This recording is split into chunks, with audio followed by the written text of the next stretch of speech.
My daughter spent 3 weeks organizing her cousin's birthday party, and I paid $2,300 for it. Then we found out she wasn't even invited, because she's in a wheelchair. So we didn't go. Just sent this gift.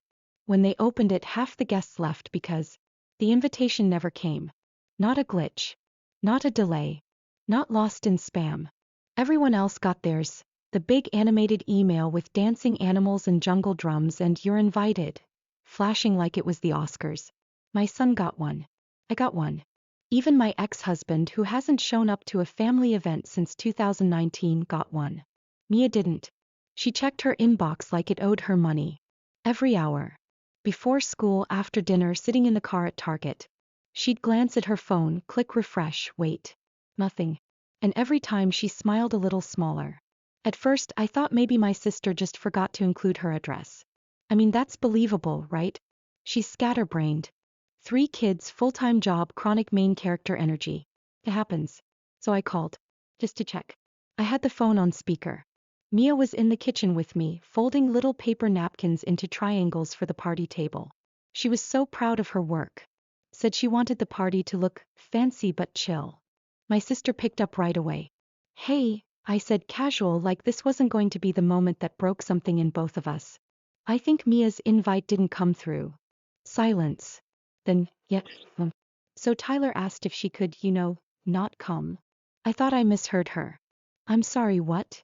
He wants it to be fun. Light.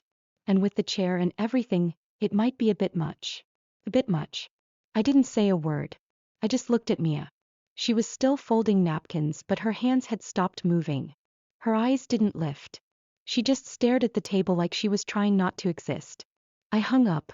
I didn't trust myself to keep my voice steady. We sat there in silence for a while.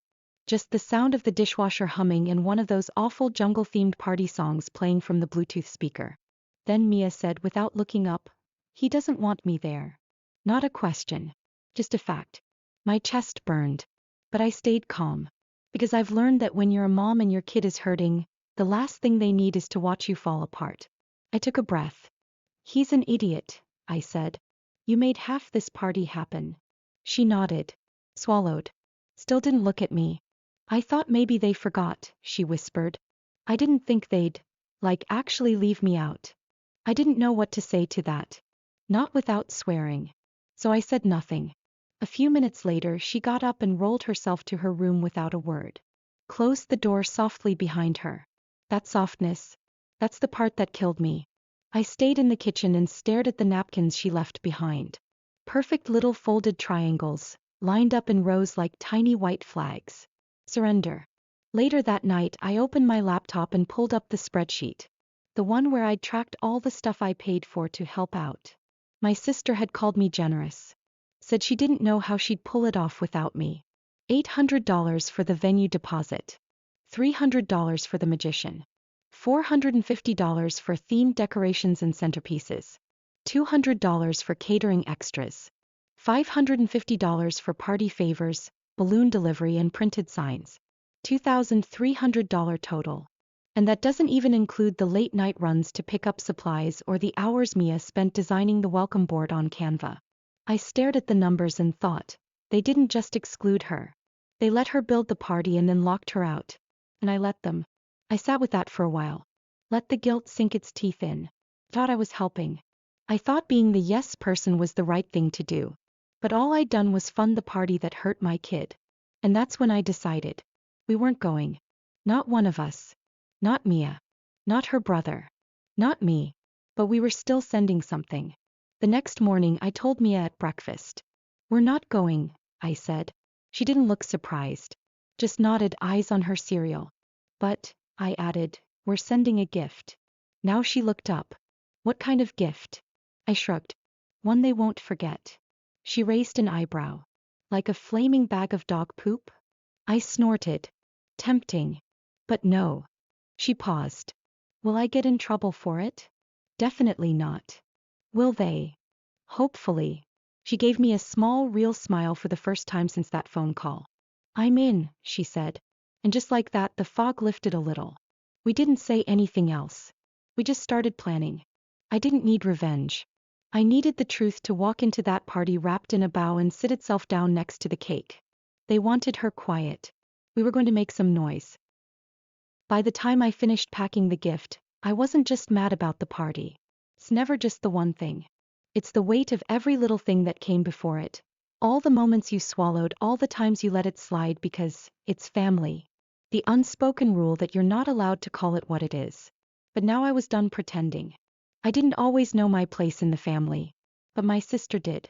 She figured it out early, how to cry just enough to stay innocent, how to break things and get thanked for the lesson. I was the kid with band-aids in my backpack and a schedule in her hand.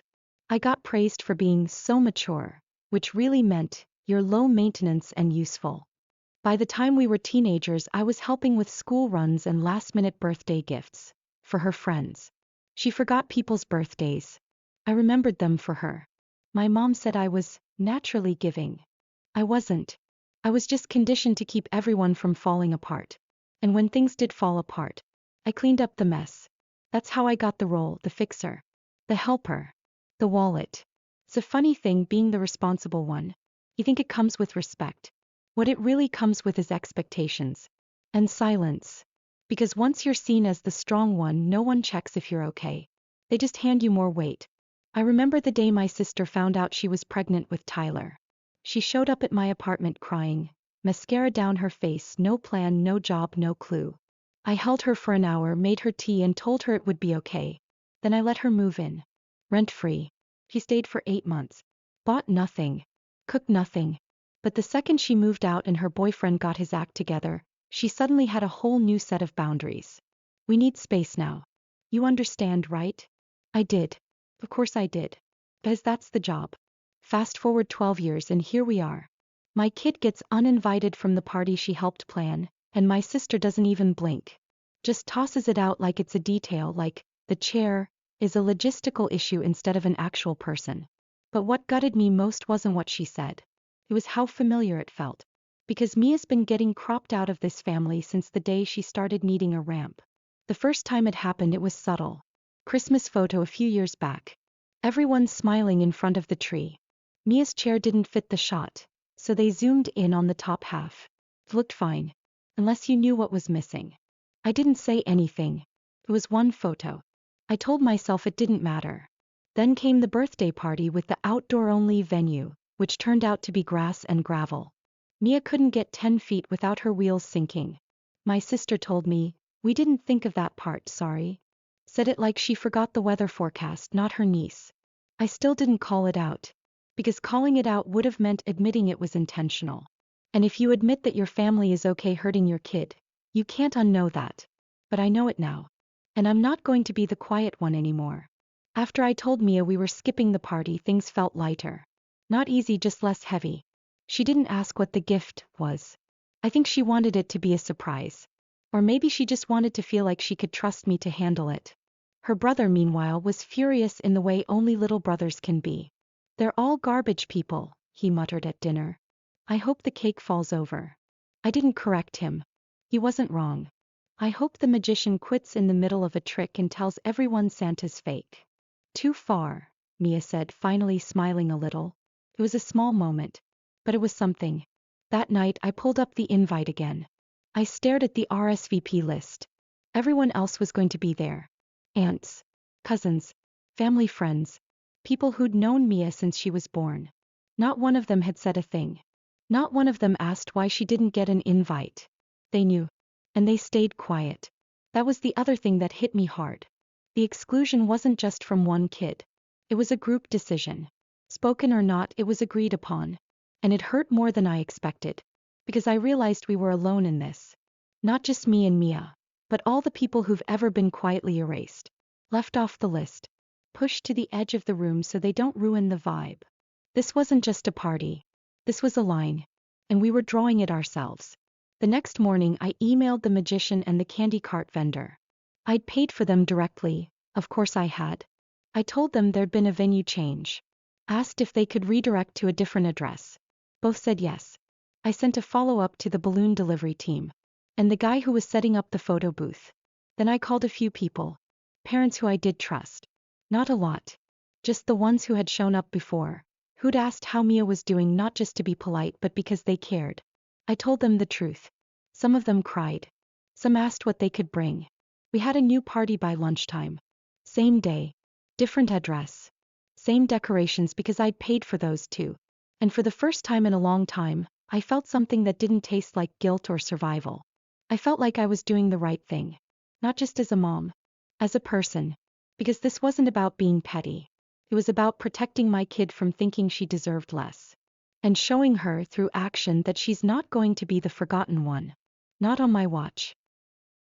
The box looked expensive. Wrapped in white paper with a deep green ribbon. Jungle themed, of course. Sitting front and center near the cake table like it had VIP status. It had a tag on the front, handwritten in gold ink. To Tyler from Mia. My sister must have seen it when she was arranging the other gifts. I'm sure she was confused, maybe a little smug. I imagine she thought it was some kind of peace offering. That even after everything, Mia still wanted to give her cousin a present. Of course she thought that. People like her always assume kindness is submission. But the thing about quiet girls is they grow teeth. We weren't at the party, obviously. We were across town in our backyard, balloons tied to the fence, music playing, chairs set up on the lawn. Mia wore her favorite green dress and a gold headband. Her brother was manning the candy cart. The magician had just finished his first trick. We had lemonade in mason jars, kids running around, actual laughter. Kept checking my phone. I wasn't sure when it would happen, but I knew it would. I just didn't expect it to be so fast. At the real party, the one I paid for, the gift table was packed. But the box from Mia was different. Bigger. Shinier. Intentional. At some point someone must have asked about it. Probably a kid. They always notice the biggest present first. What's this one? Oh, that's from Mia, my sister must have said, probably a bit tight-lipped. Probably with a fake smile. Oh cool. Why isn't she here? Awkward pause. She couldn't make it. Someone inevitably decided it was time to open the box. Inside, a single tablet. Fully charged. Press play. So they did. The video starts with a soft piano melody in the background. Then a clip of Mia at the kitchen table, carefully assembling the goodie bags. Then her voice, calm and clear. Hi, I'm Mia. I helped make a lot of this party. I picked out the candy. I helped design the signs. I tied the ribbons on every single jar because I wanted everything to look amazing for my cousin.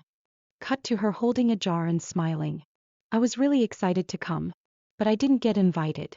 Because I use a wheelchair. Gasps. That's not an exaggeration. I've seen the video now. Multiple times. You can hear it. A few soft, oh my god whispers, someone saying, wait what? A dad in the background mutters, you've got to be kidding me. But the video keeps going. Mia again, still calm but a little more serious. I didn't want to make a scene. I just wanted people to know what happened. Because if it happened to me, it's probably happened to other kids too. And then the kicker. If you believe every kid deserves to feel welcome, we're having our own party today. There's food and games and music. And everyone's invited. Even if you're different. Especially if you're different. The screen fades to black. Then one line appears. Address is on the back of the tag. The silence afterward was heavy. And then it broke. Not into laughter. Into movement. First, a couple of parents started whispering. Then one mom said, loud enough to be heard, wait, she wasn't invited because of her wheelchair? Another added, she helped plan the party. Then a dad, I thought she was sick or something. This is messed up. And then slowly one family got up and left. No drama. Just packed up and walked out. Then another. And another. Kids started asking questions. Why wasn't Mia invited? Did Tyler not like her? Wait, didn't she make the name tags? And then one little girl said loud and clear, that's mean. I almost felt bad for my sister. Almost. But here's the thing. You don't get to exclude a child and then play victim when the truth shows up in high definition. The best part? The magician never arrived. The candy cart? Not there either. Because they were in my backyard. With us. We had the magician pulling card tricks for Mia's friends, kids giggling around the snack table and parents showing up one by one, looking a little dazed, a little angry but mostly relieved. Relieved that someone finally said it. One mom hugged me and whispered, I didn't know what happened. I just knew it felt wrong. Another dad dropped off his twins and stayed for the entire event. Helped clean up too. By 3 p.m. our backyard was full. By 3:30 I got a text from a cousin. Half the party walked out. Your sister's flipping out. The video was brutal. Also, can I get the address? Back at the original party, I heard Tyler locked himself in the bathroom. I don't know if he was embarrassed or just overwhelmed. Maybe both. He's 12. I can't pretend he's innocent, but I won't pretend he's the villain either. He's a kid raised in a house that told him discomfort was more important than compassion. That's not his fault. But it's his choice now. As for my sister, he tried to spin it. She told people I ambushed her. That Mia was being used for attention. That I made her look bad on purpose. But here's the thing about video evidence. It doesn't really care how you spin it. People saw Mia's hands tying bows. Her voice steady. Her face quiet and brave. They saw the truth. And they responded. At the end of the night, Mia sat on the porch with her brother, eating the last cupcake. She looked tired but happy. She asked, "Do you think they're still mad?" I shrugged. "Probably." She smiled. "Good." And for the first time in a long time I didn't feel like I had to clean up the mess. I didn't feel like the bad guy for standing up for her. I just felt like a mom who did her damn job. The text messages kept coming all night. Some supportive. Some not. I ignored most of them. Except one from a number I didn't recognize. He said, "She's braver than most adults I know." I showed it to Mia. She nodded and said, "I'm glad we sent the gift." I clinked my juice glass against hers. "Best gift I've ever given," I said. I knew it wouldn't end with the video. Not with my sister. Not with how she operates. She's not the type to sit quietly when the mirror gets held up to her face. Especially when it's playing on a tablet in front of 50 party guests. The morning after, I woke up to over 40 unread messages. Group chats. Missed calls. A few voicemails that started with, "I just think it's sad that," and ended with me pressing delete. Then came the email. Subject line. "We need to talk about what you did." I didn't open it. Didn't need to. I already knew what it would say. Something about how I attacked the family, ruined Tyler's special day, and made a public spectacle out of a private misunderstanding. Because that's what she does. He spins. She reframes. She makes herself the victim of the mess she caused. But what I didn't expect, what caught me off guard, was the second wave. The lies. She started telling people Mia faked being uninvited. That she was always on the list. That it was just a scheduling mix-up, blown out of proportion by my emotional instability. Her words. She told extended relatives I manipulated the video. That it wasn't Mia's idea. That I made her say those things to humiliate Tyler. Then she really outdid herself. She told a few mutual friends that Mia was going through a phase and acting out for attention. And that her disability had become a personality. That one nearly sent me through the roof. I thought about calling her. About writing a long response with all the receipts, the text logs, the absence of an invite, the recorded call. But I didn't.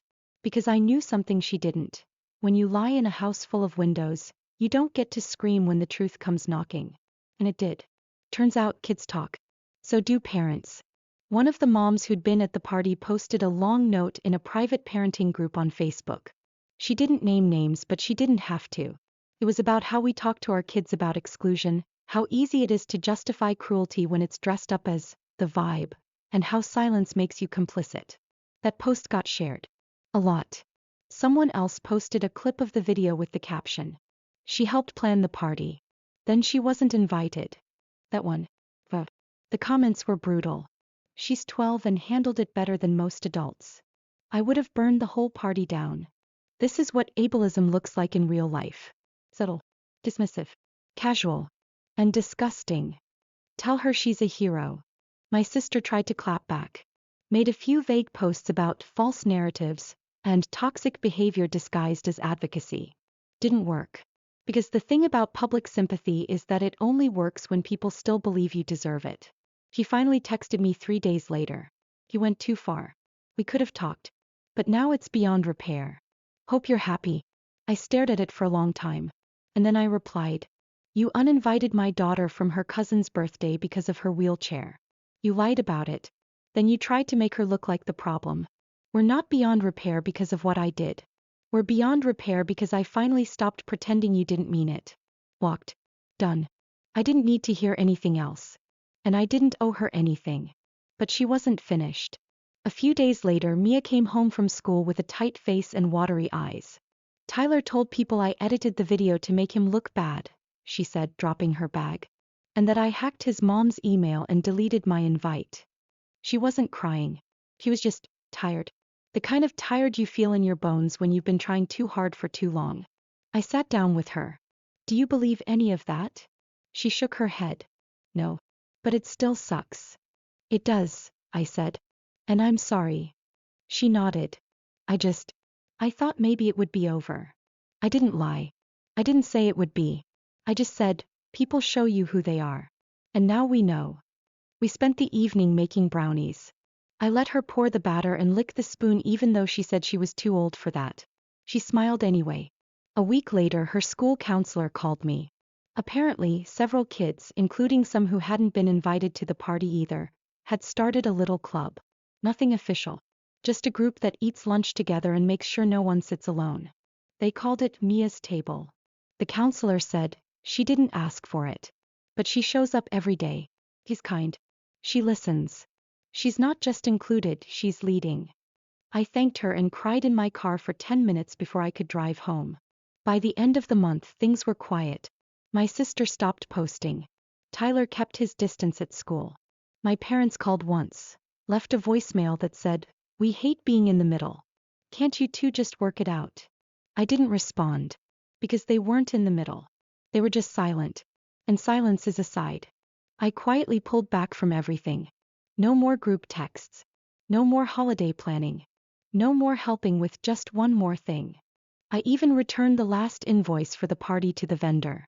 Marked it, cancelled by request. Left her to figure out the mess herself. Felt good. Not vengeful.